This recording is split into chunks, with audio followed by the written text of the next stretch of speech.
Halo teman-teman semua. Assalamualaikum warahmatullahi wabarakatuh. Ilahi anta maksudi waridauka matlubi atini mahabbataka wa ma'rifataka. Teman-teman semua, bagaimana kabarnya? Alhamdulillah sehat ya. Semoga kita semua selalu diberikan kesehatan dan lindungan oleh Allah Subhanahu wa taala. Amin amin ya rabbal alamin. Yang terhormat Bapak Adi Robit Septiana selaku dosen pengampu mata kuliah pengantar bisnis, dan juga teman-teman sekalian siapapun itu yang menonton video ini, semoga kita semua dengan menonton video ini kita bisa belajar bersama-sama, menunaikan kewajiban kita bersama-sama untuk menuntut ilmu. Bahkan ada hadis menjelaskan, barang siapa yang menuntut ilmu atau berada di jalan Allah, maka akan dimudahkan baginya jalan menuju surga.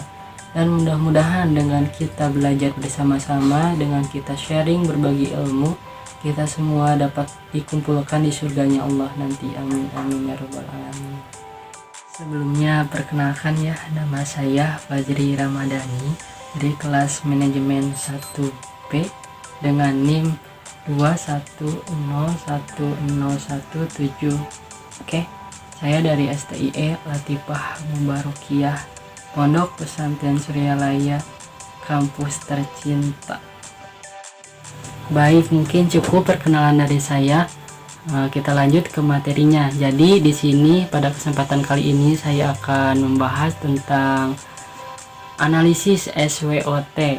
Nah, jadi teman-teman, mari kita sama-sama simak video ini, perhatikan baik-baik agar nanti bisa dipahami ya, agar nanti bisa mudah dipahami. Nah, jadi teman-teman tahu tidak apa itu analisis SWOT? Apa itu SWOT? Nah, jadi SWOT ini menurut saya adalah sesuatu hal yang sangat-sangat kita butuhkan dan harus kita perhatikan sebelum kita memulai sesuatu atau sebuah usaha, baik itu usaha makro, mikro, dalam bentuk barang ataupun jasa. Kita lanjut ke SWOT. SWOT sendiri itu terdiri dari S, W, O, dan T. Nah, huruf yang pertamanya itu yaitu apa? S. Nah, S ini dalam bahasa Inggris yaitu strong, yang dalam bahasa Indonesianya artinya itu kekuatan. Nah, kekuatan ini ada fungsinya, banyak fungsinya sebelum kita memulai suatu atau sebuah usaha.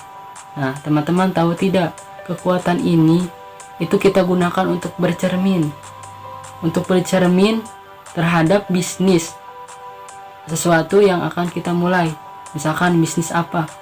Misalkan bisnis basreng. Nah, bisnis basreng ini kekuatannya apa? Misalkan kekuatannya banyak disukai oleh anak-anak, banyak digemari oleh anak-anak sekolah. Nah, biasanya basreng ini dijualnya di depan-depan sekolah. Karena apa? Karena tempatnya strategis.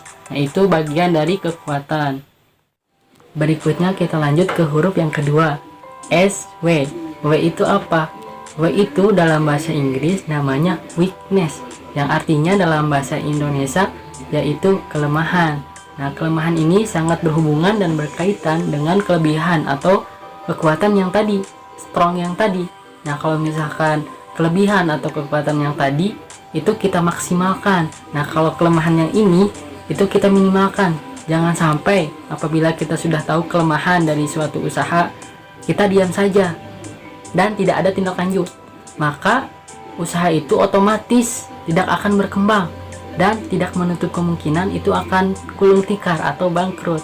Nah, jadi teman-teman mau tidak usahanya bangkrut? Nah, kalau misalkan tidak mau bangkrut, maka pelajari kelemahan ini, weakness ini dari SWOT.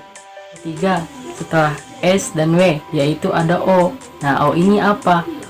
O ini dalam bahasa Inggris namanya opportunity, yang artinya dalam bahasa Indonesia yaitu peluang. Nah, peluang ini menurut saya adalah sesuatu kesempatan yang harus kita ambil apabila ada keuntungannya, apabila ada manfaatnya. Ya, kalau misalkan peluang harus ada manfaatnya, harus ada keuntungannya. Kalau misalkan nggak ada keuntungan atau manfaatnya, itu namanya bukan peluang. Nggak tahu deh apa deh. Nah, contohnya dengan kita melihat keadaan sekitar atau lingkungan sekitar, apa sih yang dibutuhkan oleh masyarakat di sekitar itu. Nah, misalkan di masyarakat itu, di daerah itu tidak ada beras. Nah, kita itu harus jeli, kita itu harus gitu bahwa tidak ada beras di situ. Nah, di situ maka kita menyediakan barang yang tidak ada tadi. Nah, itu yang dinamakan dengan peluang. Nah, sekarang kita lanjut ke huruf yang terakhir. Nah, huruf yang terakhir itu yang keberapa? Yang keempat. Nah, setelah S, W, dan O itu ada T. Nah, T ini dalam bahasa Inggris namanya yaitu threats. Nah, dalam bahasa Indonesia artinya yaitu ancaman.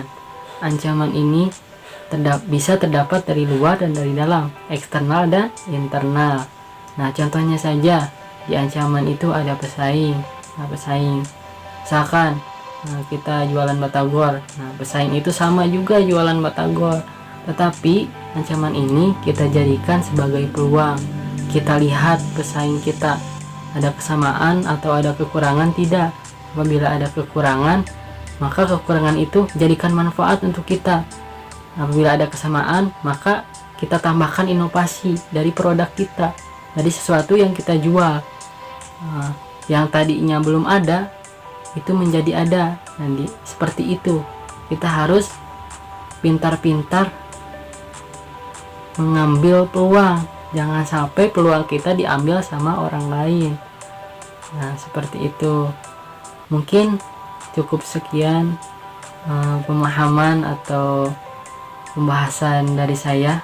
Mungkin karena keterbatasan ilmu yang saya punya juga, walaupun saya cita-cita ingin menjadi dosen, tapi mudah-mudahan insya Allah tercapai, karena kita punya Allah yang apabila Dia berkata kun fayakun maka terjadi.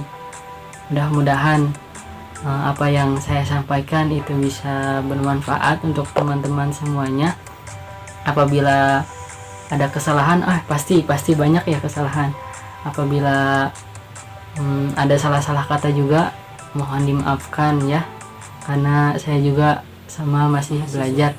Wabillahi taufiq wal hidayah. Wassalamualaikum warahmatullahi wabarakatuh.